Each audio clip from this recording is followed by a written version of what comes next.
Bem-vindos a mais um Sacada de Ouro podcast. O foco desse canal é na saúde física, mental e espiritual. Se você ainda não me segue, começa a seguir que tem muita entrevista interessante da medicina integrativa, né? A medicina que salva. E hoje eu tenho o prazer de apresentar, né? Que a gente está se conhecendo agora, né? O Dr. Túlio, que ele é cardiologista. É um prazer ter você aqui, doutor. Prazer é todo meu, Fernando. Eu te agradeço o convite. Muito obrigado mesmo. Fiquei lisonjeado de ser convidado por você. Primeiro, pelo teu passado dentro do esporte. Verdade. E segundo, pelo que você vem fazendo hoje em dia com o teu conhecimento e a tua personalidade. Então, isso é muito importante, poder transmitir conhecimento para os outros. Então, muito obrigado pelo convite. Vou botar uma aguinha para você.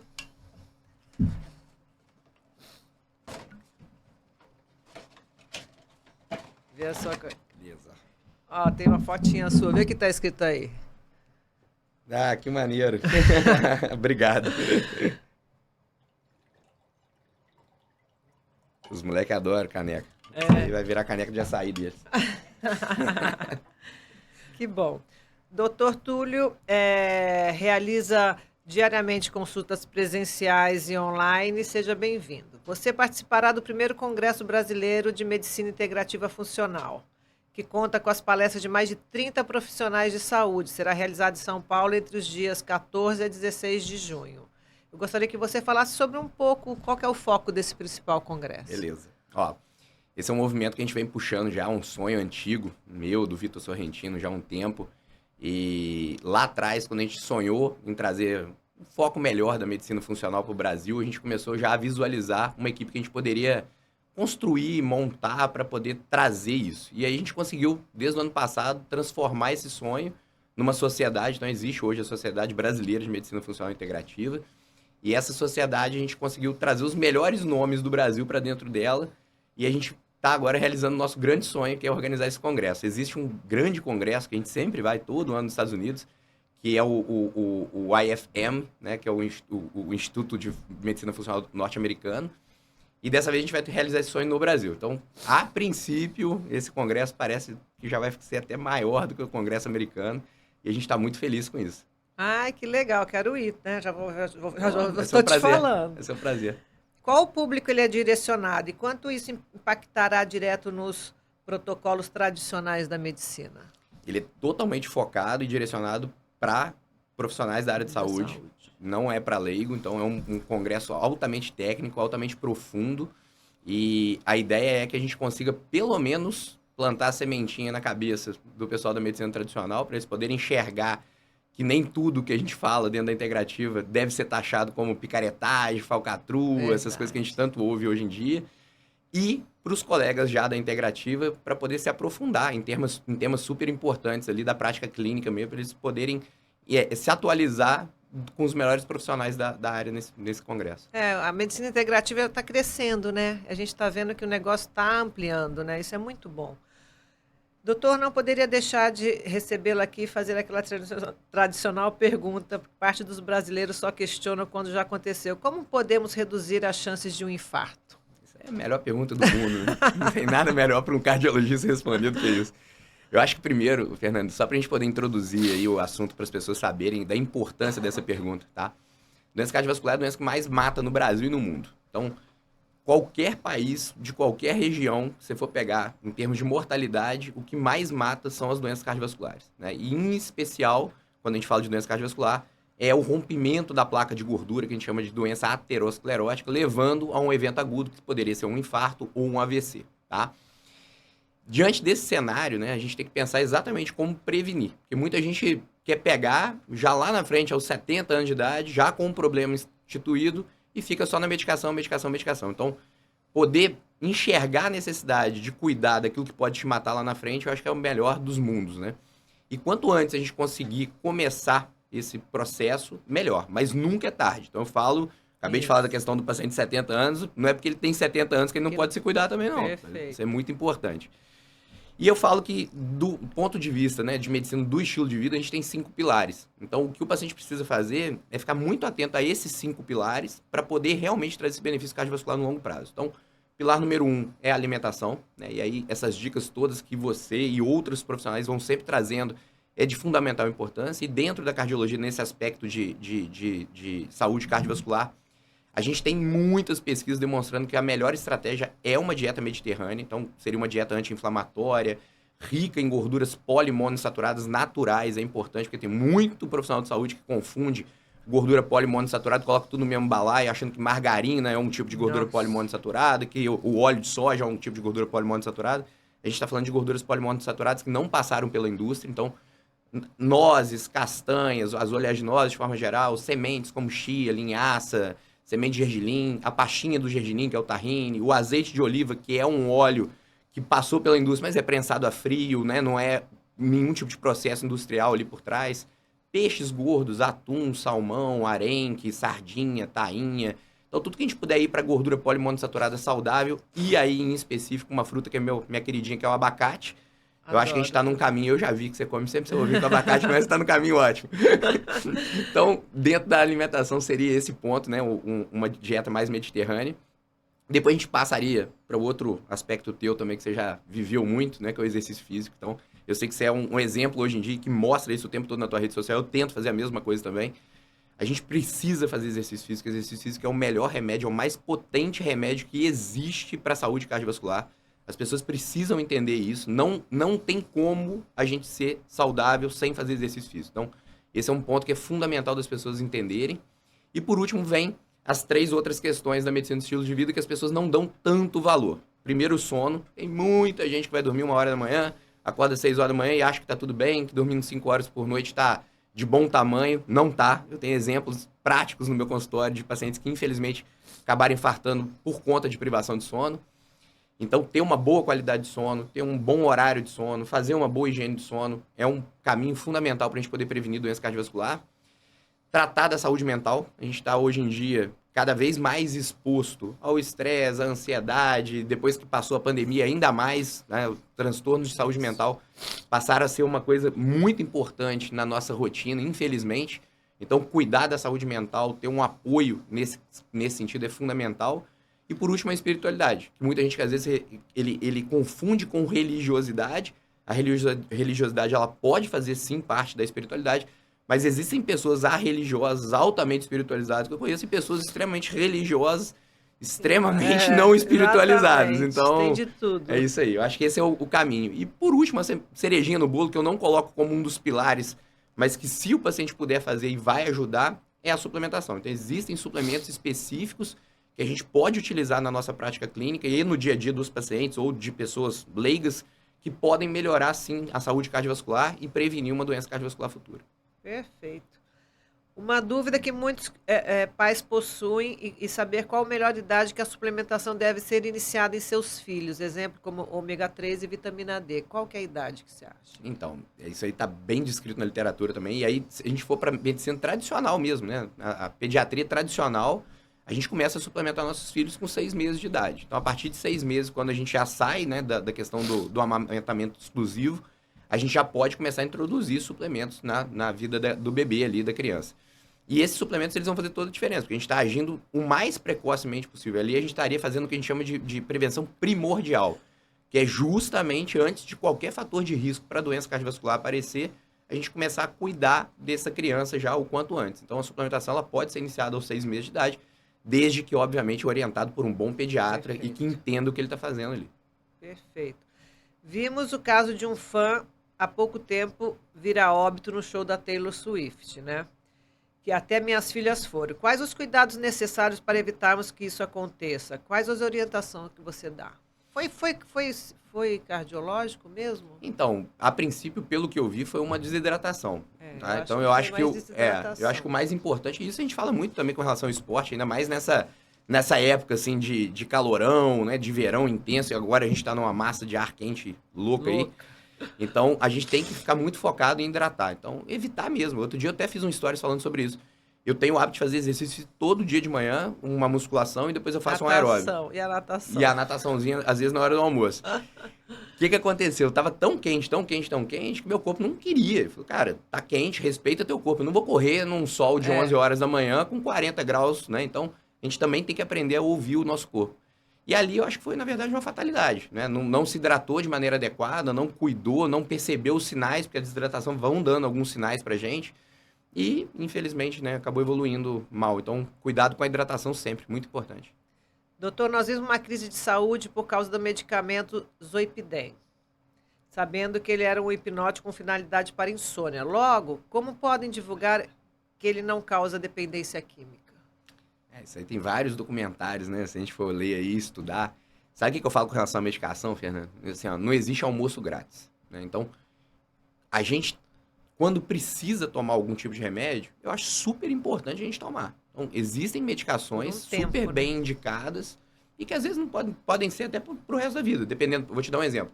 O paciente às vezes tem uma insuficiência cardíaca com fração de ejeção reduzida, ele vai precisar tomar 3, 4 remédios pro resto da vida, porque o coração não vai voltar ao normal. Ou então, por exemplo, um paciente que já infartou, que tem uma ponte safena, ele vai precisar, por exemplo, tomar uma aspirina pro resto da vida, uma estatina pro resto da vida. Quando bem indicado, eu não vejo problema absolutamente nenhum. Agora, o Zolpidem, em específico, a tua pergunta, ele é um remédio criado para poder induzir melhor o sono do paciente, tá? O problema é que hoje em dia todo mundo acha que é um botãozinho de liga e desliga, né? O corpo ele vai desligar se você tomar um remédio e ligar se você tomar um remédio. E não é assim que funciona. Então, o que eu falo para todo mundo é, antes de apelar, entre aspas, para um remédio para dormir, tente fazer uma boa higiene do sono, tente começar a fazer um ritual do sono, às vezes com um chá natural, um chá de mulungu, uma melissa, uma camomila. Dá pra gente poder explorar vários suplementos nesse sentido, como magnésio inositol. Você pode pensar até nesses extratos padronizados de mulungu, você pode usar um GABA, você pode usar uma L-teanina. Enfim, tem várias estratégias que a gente pode usar para o paciente dormir. Se nada der certo, aí você pode até justificar a necessidade de tomar um remédio. Então, eu falo, é melhor você tomar um remédio para dormir do que ser um insônia que não dorme de jeito nenhum, né? Então, isso é muito importante. A grande questão do Zolpidem é que virou um abuso, né? As pessoas, por justamente acharem que não cria dependência, começaram a abusar dele. E aí tem relatos de psiquiatras norte-americanos falando de paciente tomando 150, 170 comprimidos de uma única vez para poder induzir o sono, porque vai criando resistência e vai querendo cada vez mais, né? E remédio só remedia, né? Não cura nada, né? Isso aí. E o teu corpo é inteligente. Ele cria esses mecanismos de resistência e você começa a ter que dar cada vez doses maiores. Vamos abordar de uma forma mais fácil possível para que as pessoas entenderem por que os indivíduos possuem tipos sanguíneos diferentes. Tá.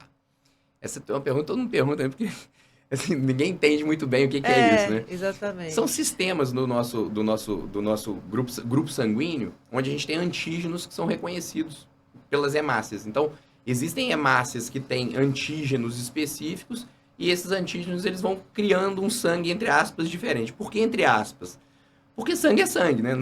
Não faz diferença em termos de saúde você ter um sangue A, um sangue B, um AB, um O. Perfeito. Não faz a menor diferença. Agora, quando você vai doar ou quando você vai receber, isso faz diferença porque esses antígenos eles são identificados pelo seu sistema imunológico. E se você der o sangue errado para um paciente, isso pode complicar em termos de ter alguma resistência imunológica, mesmo um ataque imunológico ali. Mas é basicamente esses antígenos de superfície das hemoglobinas que trazem essa diferença, só isso. Você, qual que é o seu sangue? O meu é A negativo. O meu é O negativo. Doutora, a vitamina K2 em altas dosagens pode inibir a ação de outras medicações? Qual seria a sua principal função? Essa pergunta é boa demais. Vamos começar pela K2, então, pelas funções dela, tá? Só para o pessoal entender, Fernando, existem diferentes vitaminas K. Então, quando a gente fala de vitamina K, a gente está incluindo ali um grupo de vitaminas, tá? Principais representantes dentro desse grupo é a vitamina K1 e a vitamina K2, tá? E aí, dentro da K2 e dentro da K1, existem subtipos também. Então, por exemplo, a melhor vitamina K2, isso é uma coisa que todo mundo confunde, é uma que a gente chama de MK7. Então, você vai ver, às vezes, nos suplementos, escrito assim, vitamina K2 MK7. É a melhor, a gente chama de menaquinona 7, tá? Importância da vitamina K no nosso organismo, a gente tem que também dividir nesses dois grupos. Então, a K1, ela é responsável por melhorar a tua cascata de coagulação.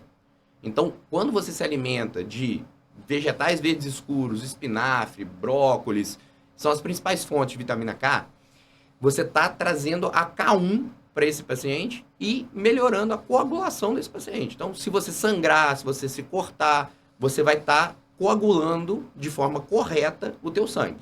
Ponto.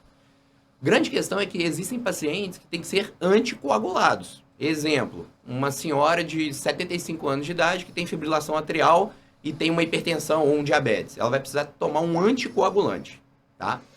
Antigamente, o anticoagulante mais comum que a gente usava nesses casos era o Marevan, que é a varfarina, o nome genérico dele. O mecanismo de ação desse anticoagulante é inibir a vitamina K1. Então, ele inibe a ação da K1, tornando esse indivíduo anticoagulado. Então, a K1 não vai fazer o efeito dela, tá? Perceba que eu estou falando tudo de K1, não tem nada a ver com a K2. E aí é que grande parte das pessoas confundem. Então, quando você usa a vitamina K2, ela não interfere na cascata de coagulação. Então, tomar a vitamina K2 não vai fazer você coagular mais, coagular menos, não vai interferir em absolutamente nada na tua vida. A única questão pontual que é importante a gente falar é desse indivíduo que está anticoagulado com a varfarina ou com o Marevan, ao usar um suplemento de K2, essa K2 ela pode mimetizar a vitamina K1 e atrapalhar a medicação. Então, pode atrapalhar a ação da medicação. Então, o que eu falo é, se você usa Marevan ou varfarina, não use a K2 sem orientação de um profissional. Pode usar se tiver um profissional utilizando e avaliando isso contigo. Mas se não tiver, é melhor evitar. A K2 não tem nenhuma ação em cascata de coagulação. Então, a K2, o que ela faz? A K2, a gente brinca que é um GPS do cálcio. Então, ele vai direcionar o cálcio para o osso, para o dente, e vai evitar que esse cálcio se deposite onde ele não precisa, que seria nas artérias, causando um problema que a gente chama de arteriosclerose, que é diferente de aterosclerose. A arteriosclerose é o endurecimento, o envelhecimento da artéria. Então, essa artéria ela vai ficando mais rígida, isso vai predispondo a hipertensão, vai levando a disfunção endotelial e pode culminar numa aterosclerose, na formação da placa ali de ateroma. E por que hoje a vitamina D tem que se tomar com a K2? Por conta disso. Então, assim, a K2 ela vai ser esse GPS. Direciona. Vai ser esse GPS do cálcio. E a K2 ela potencializa, ela tem um efeito sinérgico com a vitamina D3. Então, quando você usa a K2, você potencializa a questão do uso da vitamina D. Então, os benefícios da vitamina D, eles são potencializados. E, além disso, ela pega e direciona o cálcio para que você, utilizando uma alta dose, por exemplo, de vitamina D, 10 mil, 15 mil, 20 mil, sei lá, quando você precisa usar, esse cálcio não vá para o lugar errado. Perfeito. Então, é importante ter a K2 por conta disso. Perfeito. Doutor, sobre pessoas que possuem ou estão com a ferritina baixa, qual a melhor forma para tratarmos? Poderia também explicar qual a função dela no nosso organismo? Vamos lá. Ferritina, de uma maneira leiga, para o pessoal entender, tá? Ferritina é o estoque do ferro no teu corpo. Então, pensa como se fosse num mercado. O ferro é o produto que está na prateleira. A ferritina é esse mesmo produto estocado lá atrás para, se acabar o que está na prateleira, ela vir para a prateleira. Tá? Então, a ferritina é o depósito, o estoque de ferro no teu corpo. Tá? O ferro ele é fundamental no nosso corpo para inúmeras funções, inclusive formação de glóbulos vermelhos que a gente falou ali anteriormente. Também função tiroidiana, enfim. Ele participa de vários processos do nosso corpo, como cofator, às vezes, de algumas reações químicas também. Se você está com o teu estoque baixo, significa que a hora que você precisar desse ferro de uma maneira mais aguda, você vai precisar ter essa mobilização desse estoque que não vai existir. Então, você pode ter problemas de tireoide, de hemoglobina baixa, anemia, enfim. Outros problemas no teu corpo. Repor esses estoques é importante. Então, qual que é a melhor maneira de a gente repor esses estoques? Através da alimentação. Então, uma boa alimentação rica em ferro, M, que é o ferro animal, então, fígado de boi, por exemplo, ou uma carne vermelha, isso pode auxiliar na melhora desses estoques. Agora, se você, por exemplo, for vegetariano, vegano, ou não consumir com tanta frequência a carne vermelha, você pode buscar esse ferro em alimentos não animais, tipo vegetais, só que aí o ferro é um não M, que é um ferro não tão bem biodisponível e absorvido pelo nosso corpo assim. E aí pode ser necessário suplementar. Então, suplementar, às vezes, o ferro pode ser necessário principalmente nesse perfil. E um outro perfil de paciente que tem muito ferritina baixa é mulher. Mulher em idade fértil, por conta, às vezes, de mioma ou própria hemorragia mesmo induzida pela menstruação volumosa ou um tempo de menstruação muito grande, isso pode depletar esses estoques de ferro no teu corpo e, às vezes, pode ser necessário você repor esse ferro.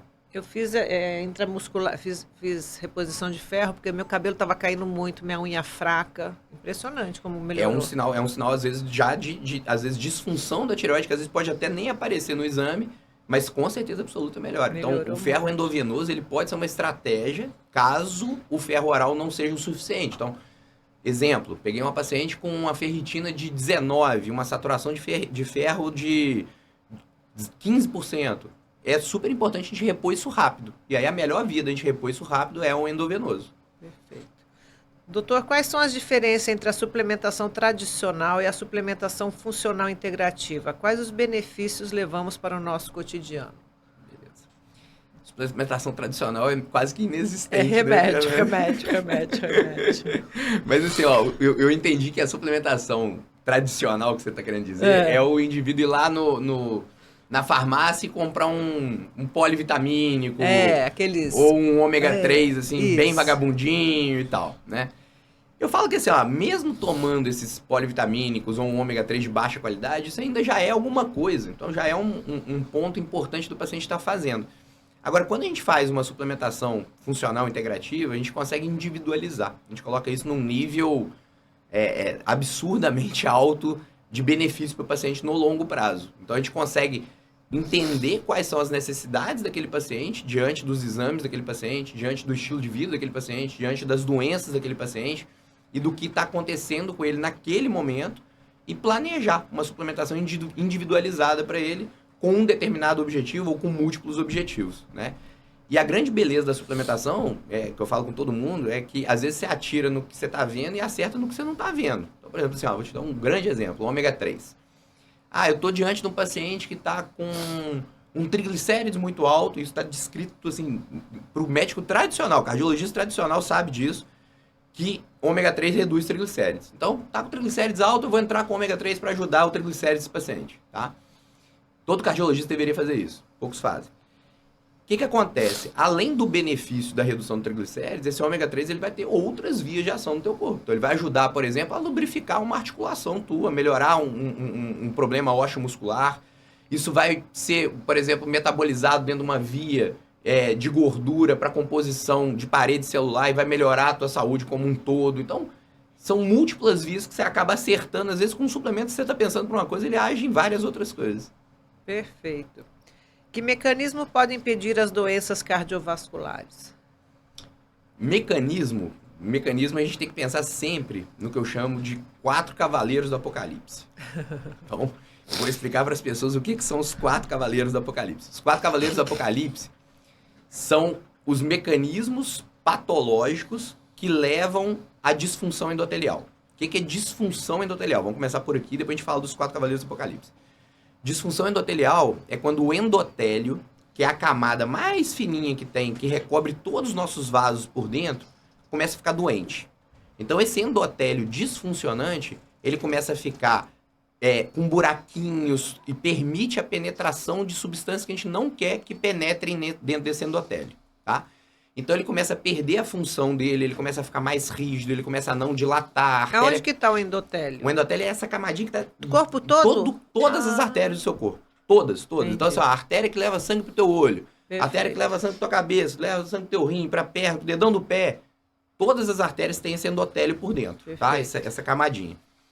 Quando você tem os 4 cavaleiros do apocalipse levando a disfunção endotelial, começam as doenças arteriais e a aterosclerose é a principal doença, que é essa da formação da placa de gordura. Então, o primeiro cavaleiro do apocalipse é o que a gente chama de inflamação subclínica sistêmica crônica. O que é isso? É aquele indivíduo que está inflamado cronicamente por maus hábitos de vida, por má alimentação, por uma composição corporal ruim, com excesso de gordura corporal, com pouca musculatura. E aí ele começa a produzir muita substância inflamatória no corpo e ele está inflamado, literalmente inflamado, sem sentir nada. Então, essa inflamação subclínica, porque não dá sintoma, e crônica, porque ela vai se cronificando ao longo do tempo no teu corpo, ela vai levando a essa disfunção endotelial. Então, o primeiro cavaleiro do apocalipse seria a inflamação subclínica sistêmica crônica. O segundo cavaleiro é o estresse oxidativo. Estresse oxidativo é um desbalanço entre o teu sistema antioxidante e a oxidação que você tem do meio. Então, grande exemplo, atleta. Atleta de elite é um indivíduo altamente oxidado. Por quê? Verdade. Treina o Gastou tempo muito. todo, tá o tempo todo levando o corpo ao limite, ao estresse, e esse estresse vai levando a isso. Mas a gente tem múltiplas outras causas. Exemplo, disruptores endócrinos, microplásticos, poluição, estresse mesmo em casa, problemas de saúde mental. Então, enfim, isso tudo vai gerar um grau de estresse oxidativo no teu corpo. E aí existe um sistema de tamponamento disso no teu corpo, que é o sistema antioxidante. Se seu sistema antioxidante ele tá bom, você consegue tamponar isso. Se o seu sistema antioxidante estiver mais ou menos, ou meia boca para baixo, ele vai perder essa batalha e você vai ter uma consequência do segundo cavaleiro do Apocalipse, que é o estresse oxidativo, gerando a disfunção endotelial. O terceiro cavaleiro do Apocalipse é a glicação. Então, glicação vem de glicose. E aí as pessoas precisam entender que glicose não é só doce. Glicose pode ser salgada também. Eu brinco que tem o açúcar doce e o açúcar salgado. O açúcar doce é fácil, né? O açúcar que a gente vai comendo na nossa alimentação, o açúcar branco refinado, enfim, em excesso. Doces, tudo isso que a gente vai vendo. A indústria sempre gosta de esconder esse açúcar, às vezes com excesso de sódio, de sal, para maquiar o sabor, fazer aquilo ficar muito gostoso. Então, excesso de açúcar. E excesso de carboidratos, principalmente o simples refinado. O que é isso? Farinha de trigo. Tá? Para simplificar. Pão, macarrão, pizza. Isso aí. Tudo que tenha farinha de trigo em excesso vai contribuir negativamente para você ter um desbalanço na quantidade de glicose que teu corpo está tendo que administrar.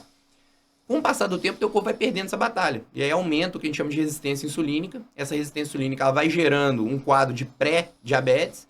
Esse pré-diabetes vai evoluindo para diabetes. E esse excesso de glicose no teu corpo, ele vai machucando a tua artéria por dentro, se transformando no terceiro cavaleiro do Apocalipse, levando a disfunção endotelial.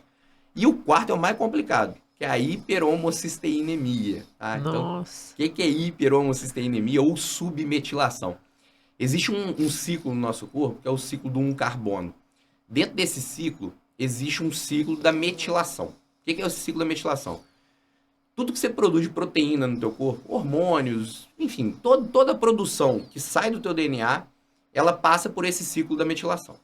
Se você estiver submetilando, ou seja, se estiver faltando alguns elementos, cofatores fundamentais para ocorrer o que a gente chama de remetilação ou transsulforação, um monte de palavrão, mas só para o pessoal entender.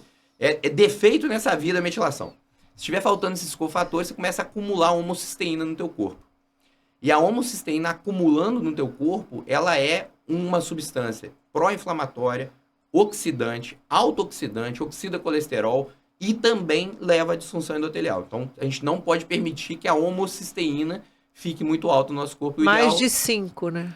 Não, o ideal dela é abaixo de 10. Abaixo de 10. Abaixo de 10, tá?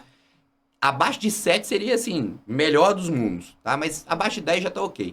Os problemas mesmo com a homocisteína, elas começam a aparecer quando essa homocisteína está acima de 14. Então, acima de 14, aí aumenta bem o risco de eventos cardiovasculares mesmo. Então, a gente tem que tentar manter essa via abaixo de 10 de homocisteína. Doutor, vamos falar sobre a mulher menopausada, né? Que ela tem mais risco de ter problemas cardiológicos? Tem sim, porque assim, ó, isso é importante, essa pergunta é muito boa. Existe no corpo da mulher um hormônio que é um protetor natural do sistema cardiovascular, que é o estrogênio. Então, a mulher, ao longo da vida, ela é exposta ao que a gente chama de exposição estrogênica. Ou seja, ela entrou na menarca, ela começa a ter essa exposição estrogênica, e ela entrou na menopausa, ela termina essa exposição estrogênica. Então, quanto mais ampla for essa janela de exposição estrogênica, mais protegida a mulher ficou ao longo desse tempo.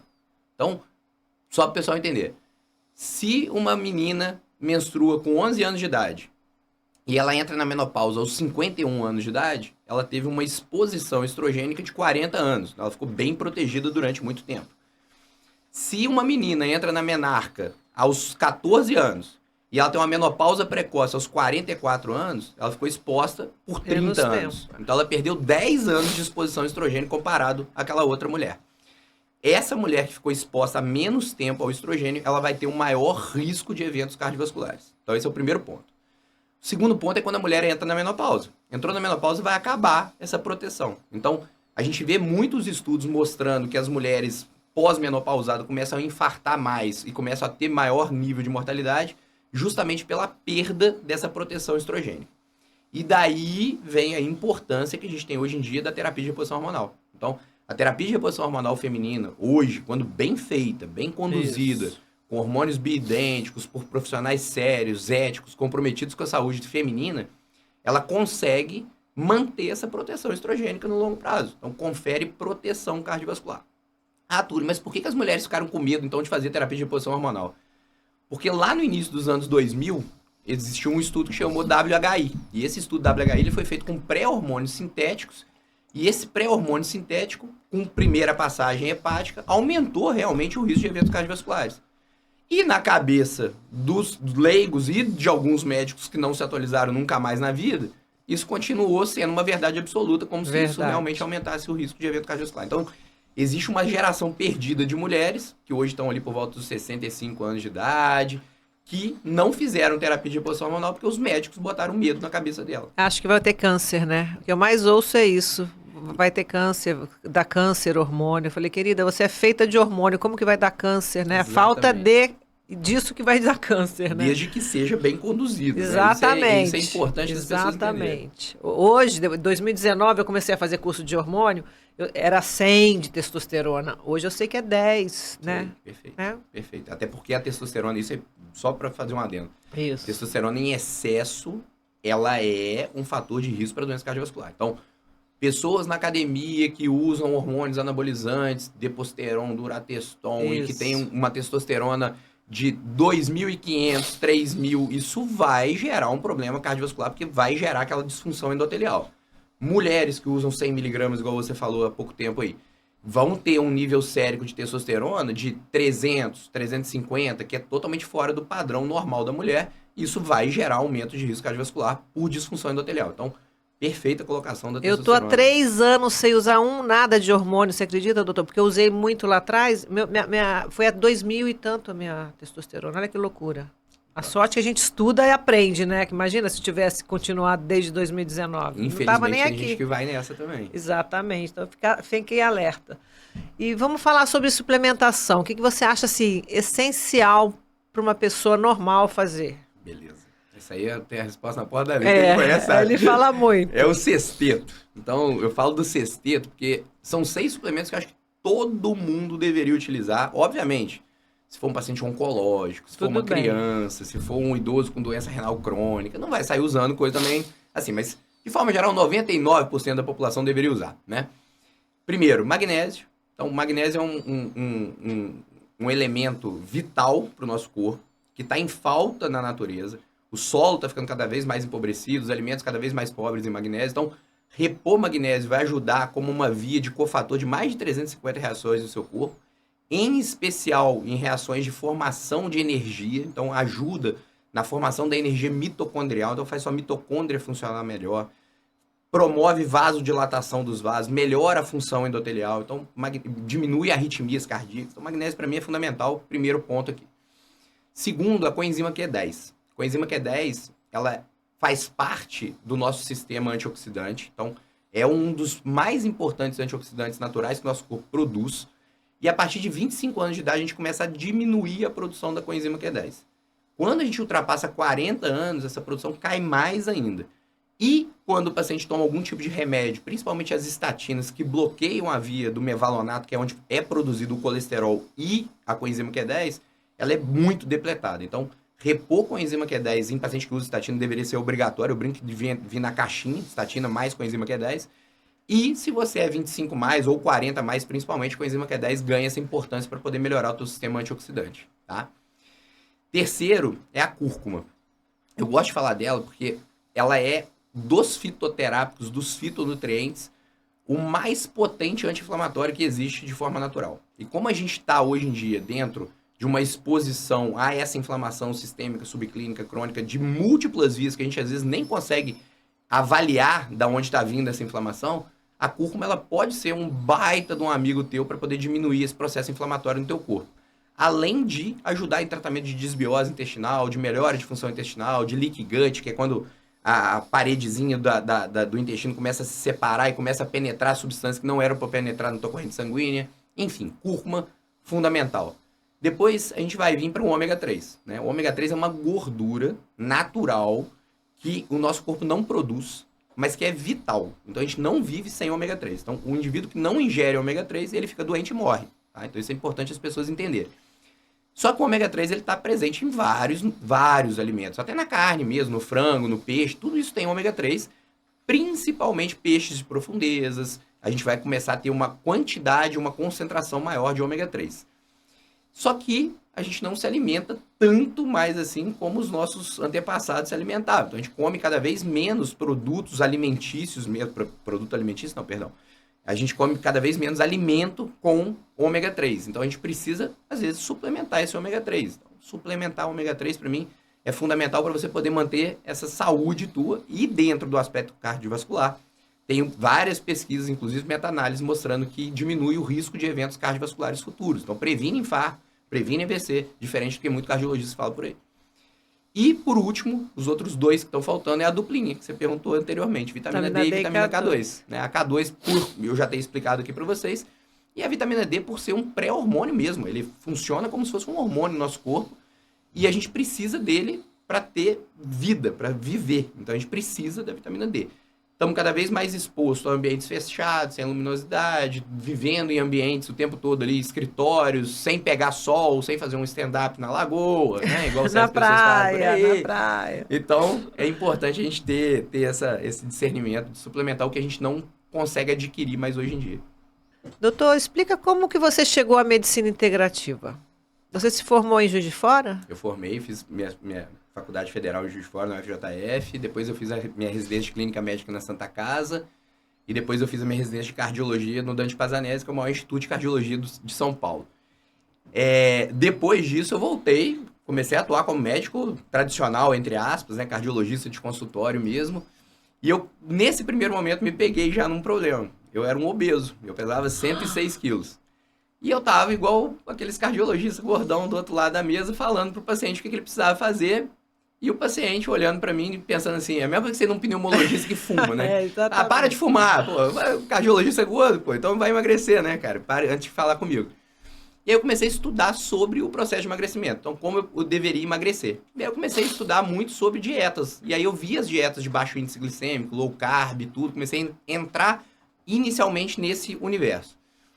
Problema, eu fui fazer por conta própria a dieta low carb. Emagreci, saí de 106 quilos, fui para 78. Funciona super bem. Meu colesterol, que era 180, ele foi para 690. Então, eu me peguei no segundo momento que era, cara, e agora? Eu tô com colesterol alto. Tem que tomar remédio, né? É a única coisa que eu sabia fazer na época. Só que eu sabia que eu não precisava tomar remédio porque meu risco cardiovascular é baixo. Falei, cara, não vou tomar remédio. Meu risco cardiovascular é baixo, por que eu vou tomar remédio? E aí eu comecei a estudar formas naturais de abaixar o meu colesterol. E aí eu comecei a estudar sobre fitoterápicos, fitonutrientes, suplementação, e comecei a ler vários artigos sobre isso. No meio disso, eu encontrei o Vitor Sorrentino. Ele fazia parte de um método de emagrecimento, ele era o speaker de um método de emagrecimento, e a mentora desse método de emagrecimento me convidou para fazer um estudo científico sobre o método. Eu era bom de parte científica, de montar estudo e tal. Então eu fui desenhar o estudo científico desse método para essa empresa e o Vitor estava lá. E aí eu falei assim, cara, assiste uma palestra do Vitor? Eu falei, pô, assisto. E aí o Vitor começou a falar um monte de coisa que... Tinha a ver. Não, tinha a ver nada, que eu achava que era tudo picaretagem naquela época. Eu falei, o Vitor é um picareta, um charlatão e não sei o quê, e Laí Ribeiro, olha onde que eu tô me metendo, e filhinho do Laí, fiquei com isso na cabeça, e falei, caraca, que caminho que eu tô indo, não é o caminho que eu quero e tal. Mas aí eu tava ouvindo a palestra e comecei a ver que muito do que ele falava era o que eu tinha estudado por conta do emagrecimento e por conta da fitoterapia. Falei, cara, deixa eu escutar esse cara aí. Aí fui ouvindo a palestra dele, no final, falei, ô Vitor, cara, eu ouvi um monte de coisa que você falou, achei muito boa a tua palestra, o Vitor sabe dar aula muito bem. Falei, cara, eu queria estudar mais sobre o assunto. Ele falou, pô, sério, cara? Ninguém nunca falou assim comigo. Ele ficou assustado, assim, né? Falei, cara, eu quero entender mais e tal, eu vou pegar para dar uma estudada sobre isso. Ele falou, cara, então faz o seguinte, semana que vem eu vou fazer um curso com o Tanuri de performance e emagrecimento no Rio. Vem? Eu falei, pô, do lado da minha casa, moro em Juiz de Fora, pô, lógico que eu vou. Aí falou, pô, não vai pagar nada. Eu falei, pô, melhor ainda, então vambora. Aí fui pro curso e tal. Aí cheguei lá, comecei a ver o Vitor falando um monte de coisa. E hormônio, fitoterápico, e o Tanuri falando de performance, não sei o quê. Cara, esses caras sabem muito. E aí eu comecei a ver que era um universo que eu não conhecia. Tem quantos anos isso, doutor? Foi em 2016, 2017. 2016, 2017. E eu comecei a ver que era um universo que eu não conhecia. E aí eu comecei a quebrar esse preconceito de, apesar da formação tradicional ali, enxergar que eu poderia ter um outro universo para poder ajudar minha família, ajudar meus pacientes e tudo. E comecei a estudar a parte muito sobre isso. E aí o Vitor, em um determinado momento, falou assim, pô, Túlio, você não quer trabalhar comigo, não? Eu falei, cara, não quero. Aí ele falou, pô, você é doido, pô. Todo mundo quer trabalhar comigo. Eu falei, cara, não quero porque eu quero continuar sendo cardiologista. E eu quero, dentro da minha área, me tornar referência. Então eu quero ser o melhor cardiologista integrativo funcional que existir na face da Terra. Aí ele falou assim, pô, cara, não vai dar certo. Eu falei, claro que vai dar certo, cara. Ele falou assim, não vai dar certo porque todo médico que faz a medicina funcional integrativa gosta de ver o geralzão. Eu falei, eu vou ver o geralzão focado no coração. E aí comecei tudo que estudava, eu ia focando como que aquilo podia ajudar o coração e como que podia melhorar a doença cardiovascular. Chegou um ponto, o Vitor, depois de uns 6 meses, virou e falou assim, cara, trabalha comigo na minha clínica, mas como cardiologista? Eu falei, trabalho. Aí eu fui pra lá e comecei a trabalhar com ele em São Paulo, na clínica dele em São Paulo, como cardiologista, mas ele atendendo os pacientes dele, eu atendendo a cardiologia, ele ia me encaminhando alguns pacientes ali e tudo. Aí veio a pandemia. Na pandemia eu já estava com toda a questão ali organizada, né, de rede social, eu já vinha trabalhando rede social há muito tempo, e o CFM autorizou a teleconsulta. Aí eu falei, Vitor, agora eu vou trabalhar online, cara. E aí hoje em dia eu trabalho muito mais em casa, atendimento mesmo, de teleconsulta online, do que em consultas presenciais em clínica. E o Olíbano? Explica isso. Não, o Olíbano não é você, não. Tô confundindo com o doutor lá de Juiz de Fora que fala sobre isso. É o Micael. Micael. Não sei por que você veio falar, mas é muito interessante também. Então, nossa, mas muito interessante. Então, você conhece o Vitor lá de trás? Lá de trás, a gente fez projeto junto, a gente fez curso junto. Eu quero trazer ele aqui. Até eu falei com a tia dele ontem, porque a tia dele é negócio de óleos essenciais, acho o máximo. Ela vai vir no meu canal. Muito legal, é muito legal, né? Parabéns. Então, obrigado, então, para a gente terminar, doutor, levando em conta que você é responsável por um órgão dos mais importantes para a vida de todos, qual a orientação que você dá para quem nos assiste? Vamos lá. Valorize a sua saúde. Eu acho que é a melhor coisa que eu posso falar, né? Porque, assim, eu tenho vários exemplos de pacientes que perderam a saúde por não valorizar a saúde. E um dos principais exemplos foi quando um desses pacientes, pós-infarto, ficou com metade do coração só funcionante. Ele estava saindo do Sírio-Libanês e ele virou para mim, falou assim, dentro de um carro dele, né, com o motorista dele, falou assim, cara, chorando copiosamente, eu perdi minha saúde. Eu falei, cara, você perdeu tua saúde porque você não ouviu o tanto que eu falava anteriormente para você. E ele mesmo chegou à conclusão, ele falou assim, agora nem com todo o dinheiro que eu tenho, eu consigo comprar minha saúde de volta. Então, o valorizar a saúde que eu falo é, valorize a tua saúde antes de você perdê-la. Então faz essas dicas aqui que a gente falou, do estilo de vida, dos 5 pontos de estilo de vida. Se tiver um dinheirinho para investir em suplementação adequada, invista também, mas principalmente invista em uma boa alimentação, rotina de exercício físico, sono, espiritualidade e saúde mental. Arrasou, doutor, adorei. Obrigado, valeu.